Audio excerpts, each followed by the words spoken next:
Hi everyone, welcome to this YouTube channel. Today we are going to discuss a very unique concept and a very good strategy which is based on non-directional approach of trading. So काफी एक अच्छे concept पे ये strategy based है और साथ ही में हम इस स्ट्रेटजी का एप्लीकेशन देखेंगे कि इसको आप कैसे बैक टेस्ट कर सकते हैं, कैसे डिप्लॉय कर सकते हैं। वो सारी चीज़ें वीडियो के आगे होगी। सो आप वीडियो को ध्यान से देखना और एंड तक देखना, जिससे आपको एक प्रॉपर आइडिया लग पाए कि ये स्ट्रैटेजी और ये कॉन्सेप्ट किस चीज़ पे बेस्ड है। सो उसको स्टार्ट करते हैं। सो सबसे पहले स्ट्रैटेजी का डिस्क्रिप्शन देखते हैं कि स्ट्रैटेजी के टाइटल का क्या मतलब है। सो डायनेमिक कंडीशनल सेलिंग। सो मैं सिंपल वर्ड्स में बोलूँ तो डायनेमिक मतलब स्ट्राइक्स रोटेट करना।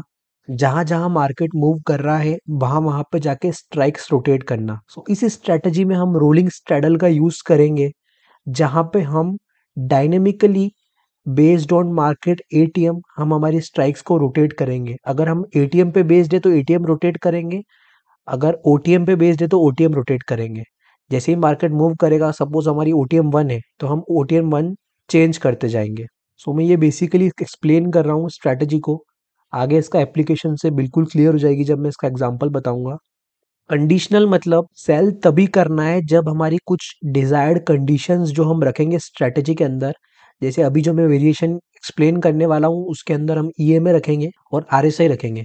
तो जब वो कंडीशंस उन सर्टेन स्ट्राइक्स पे सेटिस्फाई करेगी तब जाके ही हम सेल करेंगे। और सेलिंग मतलब कि ये स्ट्रेडल हो सकती है, स्ट्रेंगल हो सकती है, या कॉम्बिनेशन ऑफ स्ट्रेडल स्ट्रेंगल्स हो सकती है। गट मीन्स इन द मनी स्ट्रेडल्स हो सकती है। सो काफी तरह के वेरिएशन इस स्ट्रेटजी के अंदर बन सकते हैं। तो ये इसका मतलब हुआ डायनेमिक कंडीशनल सेलिंग। सो मैं ये डिस्क्रिप्शन वाला पार्ट छोटा ही रखूंगा क्योंकि हमको मेन एप्लीकेशन पे फोकस करना है, तो हम उसको चार्ट्स पे समझेंगे। तो it could be straddle, strangle, gut और कॉम्बिनेशन ऑफ सेल और बाय लेग। डायरेक्शनल भी हो सकती है, मल्टी लेग भी हो सकती है। सो अब इसको एक एग्जांपल से समझते हैं। जब मैंने ट्रेड लेना स्टार्ट किया तो मार्केट था 24,500। तो उस टाइम पे हमने क्या करा, जो डायनेमिक एटीएम था, मतलब 24,500 का जो एटीएम था, उस पे हमने हमारी ईएमए वाली कंडीशन और आरएसआई वाली कंडीशन लगाई। दैट मीन्स जो हमारा कंबाइंड प्रीमियम है 24,500 का, वो हमारे रिक्वायर्ड ईएमए के नीचे हो, और जो हमारी आरएसआई की कंडीशन है कि आरएसआई 50 से कम हो या फिर 40 से कम हो, तब जाके हमको एंट्री लेनी है। सो जब 24,500 मार्केट था तो अब उसने ईएमए और आरएसआई की कंडीशन चेक करी, और उस टाइम पे वो कंडीशन सेटिस्फाइड हो रही थी, तो उसने एंट्री ले ली। अब जो हमारा स्टॉप लॉस है वो है +-50 पॉइंट्स, क्योंकि हम रोलिंग स्ट्रैडल पे काम कर रहे हैं। तो हमारा +50 या -50 पॉइंट्स हमारा स्टॉप लॉस है। तो जब मार्केट 24,550 जाएगा या फिर 24,450 जाएगा, तब हम हमारी स्ट्रैडल को स्क्वायर ऑफ कर देंगे। क्योंकि बेसिकली रोलिंग स्ट्रैडल इसी पे काम करती है कि जहां जहां मार्केट जा रहा है हमको एटीएम चेंज करते जाना है। सो इस केस में मार्केट नीचे आ गया तो 24,450 पे आ गया, तो हमने जो हमारी स्ट्रैडल ली थी 24,500 पे, उसको स्क्वायर ऑफ कर दिया है। अब हम नई स्ट्रैडल तभी लेंगे, दैट मीन्स हम री एंट्री तभी करेंगे जब हमारी जो ईएमए वाली कंडीशन है और जो आरएसआई वाली कंडीशन है वो अप्लाई हो हमारी न्यू स्ट्राइक पे, जो कि इस केस में है 24,450। सो जब हमने एंट्री करी थी तो हमने ईएमए और आरएसआई को चेक किया था।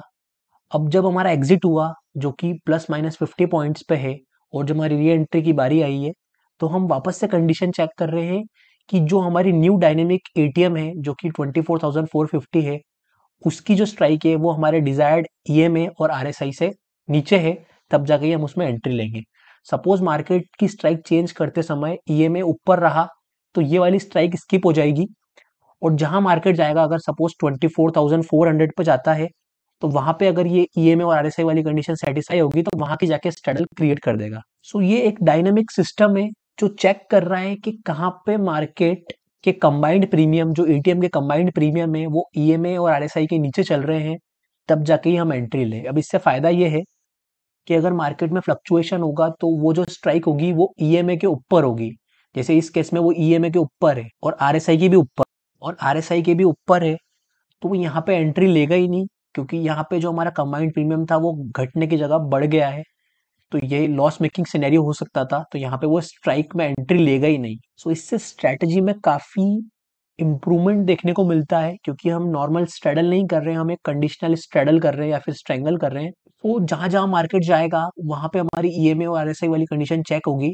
अगर ये सेटिस्फाई होगी तब जाके ही वो स्ट्राइक पे एंट्री करेंगे। जैसे अगर मार्केट नीचे जाता रहेगा तो हमारी स्ट्राइक्स भी चेंज होती रहेगी, लेकिन चेंज तभी करेंगे जब कंडीशन सेटिस्फाई होगी। अब इस केस में सपोज हमारा 24,500 का जो स्ट्राइक था, वो जब स्क्वायर ऑफ हुआ, वो कुछ प्रॉफिट या लॉस में चल रहा होगा, अगर मार्केट में अच्छा डीके हुआ होगा तो वो प्रॉफिट में चल रहा होगा और वो स्क्वायर ऑफ हो जाएगा। तो अगर वापस से वो प्रॉफिटेबल सिनेरियो होगा कि ईएमए और आरएसआई के नीचे है, तो वापस से एंट्री ले लेगा। अदरवाइज वो स्किप कर देगा। अगर मार्केट नीचे आ गया तो बार बार जहां जहां मार्केट 50-50 पॉइंट्स मूव करेगा, वहां पे वो ईएमए और आरएसआई की कंडीशन डायनेमिकली चेक करेगा कि यहाँ पे ये हमारी जो डिजायर्ड कंडीशन है सेटिस्फाई हो रही है कि नहीं हो रही। उस बेसिस पे हमारी री एंट्री होगी। सो ये स्ट्रेटजी है, काफ़ी एक्सप्लेन करने में डिफिकल्ट लग रही है। सो मैं इस वीडियो में एक ही वेरिएशन डिस्कस करूंगा, बाकी वेरिएशंस में आने वाली वीडियो में डिस्कस करूंगा। अब मैं एक बार कंडीशंस बता देता हूँ कि हमारी ईएमए और आरएसआई की कंडीशंस क्या है। सो यहाँ पे मैंने 3 ईएमए लगाए हैं, 9 ईएमए, 11 ईएमए और 21 ईएमए। आप अपने हिसाब से टेस्ट कर सकते हैं। ये मैंने एक बेसिक आइडिया दिया है।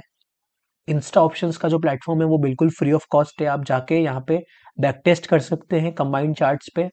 यहाँ पे मैंने स्ट्रेडल ली है, यहाँ पे हम स्ट्रेंगल, गर्ट्स, बहुत सारी स्ट्रेटेजी कर सकते हैं, मल्टीपल स्ट्राइक्स लगा सकते हैं।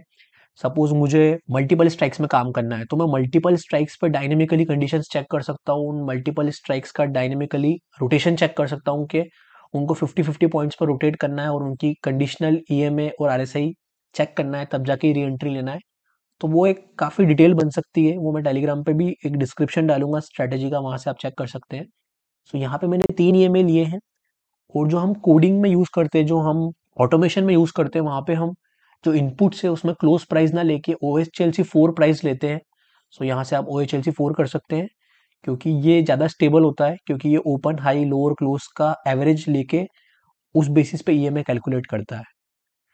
सो ये स्टेबल वाला हम OHLC की प्राइसिंग यूज करते हैं। यहाँ पे मैंने 3 ईएमआई लगा दिए हैं।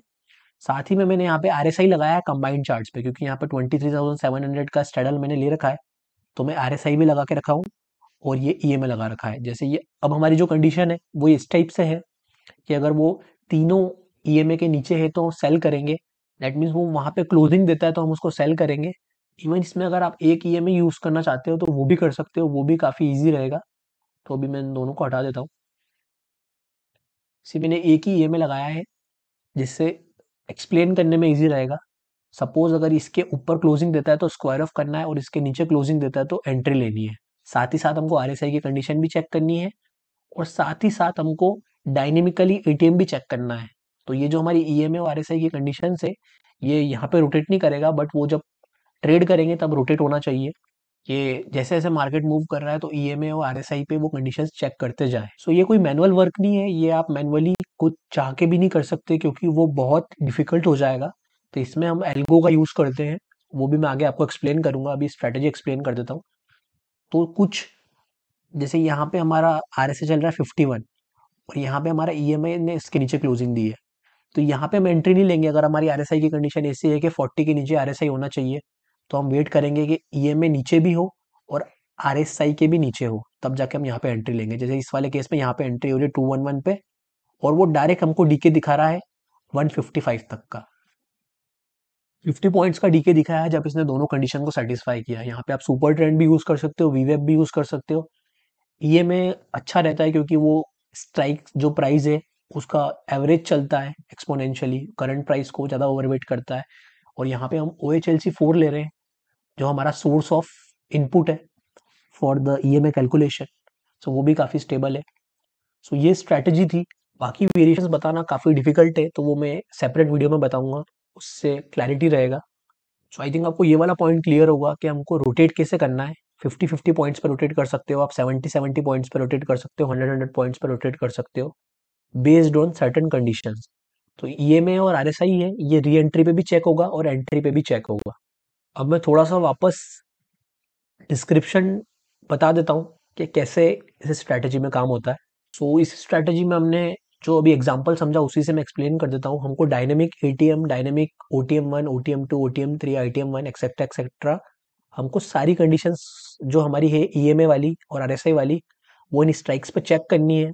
अगर ये सेटिस्फाई कर रही है तब जाके हमको एंट्री लेनी है।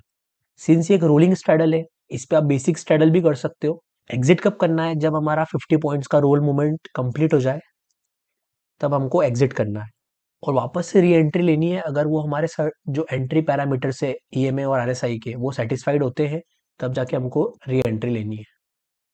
सो ये डिस्क्रिप्शन था, और उसी स्ट्राइक पे एंट्री लेनी है अगर वो कंडीशन सेटिस्फाइड होती है तो। और जैसे ही एग्जिट होगा वापस से हमको ये लूप रिपीट करना है कि हमको वापस से री एंट्री के टाइम पे एटीएम, जो भी हमारा एटीएम था या ओटीएम था, कोई मल्टी स्ट्राइक्स पे भी काम करता है तो उसके लिए मैंने यहाँ पे लिखा है, बट अभी हम एटीएम से लेके चल रहे हैं। तो जैसे हमारा एटीएम चेंज हुआ तो हमको ईएमए आरएसआई चेक करना है उस पर्टिकुलर स्ट्राइक पे। सेटिस्फाइड होता है तो वापस से री एंट्री लेनी है। सो ये चीज़ रिपीट होती जाएगी अनटिल अनलेस हमको जब तक टारगेट नहीं मिल जाता या फिर हमारा स्टॉप लॉस हिट नहीं हो जाता। ये एक क्वेरी थी, तो इसको मैं आई थिंक नेक्स्ट वीडियो में कवर करूँगा। आई थिंक जनवरी फर्स्ट वीक में वो फाइनल हो जाएगा सेबी की तरफ से। उसका क्या इम्पैक्ट होगा हम उसी टाइम पे समझेंगे। और मार्जिन रिक्वायरमेंट्स बढ़ रहे हैं क्योंकि लॉट साइज बढ़ने वाली है, तो मार्जिन रिक्वायरमेंट बढ़ने वाले हैं। So if I talk about strategy creation service, so अगर आप कोई भी स्ट्रैटेजी को ऑटोमेट कराना चाहते हो, सपोज जो हमारी ये वाली स्ट्रैटेजी है या कोई सी भी स्ट्रैटेजी आपको ऑटोमेशन की तरफ ले जानी है, उस स्ट्रैटेजी को ऑटोमेट करवाना है, सो आप हमारी ये सर्विस यूज़ कर सकते हैं। We have a team of coders who can do this work for you. So आपकी अगर कोई एडवांस स्ट्रैटेजी है जिसको आपको ट्रेट्रॉन पे क्रिएट करवाना है, जैसे ये वाली स्ट्रैटेजी जो मैंने आज एक्सप्लेन करी है, ये जो डायनेमिक सेटअप है जिसमें multiple conditions at a same time check करनी है, वो चीज़ें भी आप कोड करवा सकते हो, उसका भी एक एल्गो क्रिएट कर सकते हो, क्योंकि ये चीज़ मैनुअल नहीं की जा सकती, इसमें काफ़ी स्लिपेजेस आएंगे अगर आप मैनुअली करोगे, और बहुत ज़्यादा स्क्रीन टाइम रहेगा। सो आपको इन चीज़ों के लिए एल्गो की ज़रूरत पड़ती है। सो आप कोई भी एडवांस स्ट्रैटेजी अपने डिस्क्रिप्शन के हिसाब से, ये तो मैंने एक्सप्लेन किया है कि ये मेरा एक लॉजिक है, इसमें काफ़ी ट्यूनिंग होती है स्ट्रैटेजी क्रिएट करते समय। सो आप उसको अच्छे से बैक टेस्ट करके आप इस नंबर पर व्हाट्सएप कर सकते हैं फॉर एडवांस स्ट्रैटेजी क्रिएशन। अगर आपको ट्रेडिंग व्यू से कुछ इंटीग्रेशन करवाना है तो वो भी है। अगर आपका कोई लॉजिक काफ़ी डिफिकल्ट है जिसको पाइथन इंटीग्रेशन की ज़रूरत पड़ती है, तो वो भी हम क्रिएट कर सकते हैं। मल्टी इंडेक्सेस अवेलेबल है, intraday, weekly, monthly strategies create कर सकते हैं आप एल्गो में। आपको जस्ट अपनी रिक्वायरमेंट्स एक प्रॉपर फॉर्मेट में इस व्हाट्सएप नंबर पे सेंड करनी है। सो आपको वहाँ से रिप्लाई आ जाएगा कि आप उस स्ट्रैटेजी को कैसे ऑटोमेट कर सकते हैं। सबसे बेस्ट प्लेटफॉर्म जो है वो ट्रेट्रॉन है, क्योंकि मैं वो पर्सनली खुद भी यूज़ करता हूँ। और जब सेबी की रिक्वायरमेंट आएगी अप्रूवल लेने की एल्गो की, तो आपका जो खुद का एल्गो का कोड रहेगा वो आपको मिलेगा, तो आप उस कोड को लेके ब्रोकर के थ्रू सेबी से अप्रूवल ले सकते हैं कि ये आपका लॉजिक था, ये आपने कोड करवाया है। सो वो सब चीज़ें रिटेल के फेवर के लिए हो रही है कि रिटेल को भी एल्गो के लिए परमिशन रिक्वायर्ड होगी डिप्लॉय करने से पहले। सो आप अपना लॉजिक, अपने कोड को ब्रोकर के थ्रू सेबी के पास भेज सकते हैं, ब्रोकर के थ्रू। सो वहाँ से आप उसको अप्रूवल ले पाएंगे अगर ये रूल फाइनल हो जाता है जनवरी फर्स्ट वीक तक तो। अदरवाइज अभी तो चल ही रहा है। सो आप अपनी स्ट्रैटेजी को कोड करवा सकते हो इस नंबर पे व्हाट्सएप करके। तो आपका रिक्वायरमेंट है उसको प्रॉपर फॉर्मेट में लिख लिख के कि मेरा ऐसा फॉर्मेट है, एंट्री कंडीशन क्या है, एग्जिट कंडीशन क्या है, एडजस्टमेंट क्या है, री एंट्रीज क्या है, एसएल क्या है, कौन कौन से इंडेक्सेस आपको चाहिए, इंट्राडे है, वीकली है, सारी चीज़ें आप प्रॉपर फॉर्मेट में लिख के इस नंबर पे व्हाट्सएप कर सकते हैं 7089048847 पे, जहाँ से आप आइडिया ले सकते हैं कि ये चीज़ पॉसिबल है कि नहीं है। वैसे मोस्टली सारी स्ट्रैटेजी पॉसिबल है क्रिएट करना, क्योंकि हम पाइथन इंटीग्रेशन भी देते हैं। सो आप इन चीज़ों को कोड करवा सकते हैं। आई थिंक वीडियो काफ़ी लंबा हो गया है, तो जो मैंने एक्सप्लेनेशन वाला पार्ट था वो मैंने कर दिया है, स्ट्रैटेजी क्या है और कैसे रोटेशन होगा। बैक टेस्ट करने के लिए मैं अभी बैक टेस्ट करके नहीं दिखा रहा हूँ क्योंकि 17 मिनट्स ऑलरेडी हो गए हैं, तो आप यहाँ पे बैक टेस्ट भी कर सकते हैं हिस्टोरिकल डेटा पे। वो हम नेक्स्ट वीडियो में भी देखेंगे कि कैसे कैसे वेरिएशंस होंगे। और अभी मैंने सिर्फ एक ही वेरिएशन डिस्कस किया है, मैं इसमें 2-3 वेरिएशंस और बताऊंगा। बाकी आप अपने हिसाब से अगर आपको जो सही लगता है वो आप लिख के खुद डिसाइड करके आप उस व्हाट्सएप कर सकते हैं कि वो वाला वेरिएशन में हम उसको क्रिएट कर देंगे एल्गो के अंदर। सो या that was the video on dynamic condition selling. ऐसे ही और भी वीडियोस आते रहेंगे, यहाँ पे मैंने बहुत सारे वीडियोस ऑलरेडी डाल रखे हैं, सो आप इनको भी चेकआउट कर सकते हैं। Thank you for watching this video.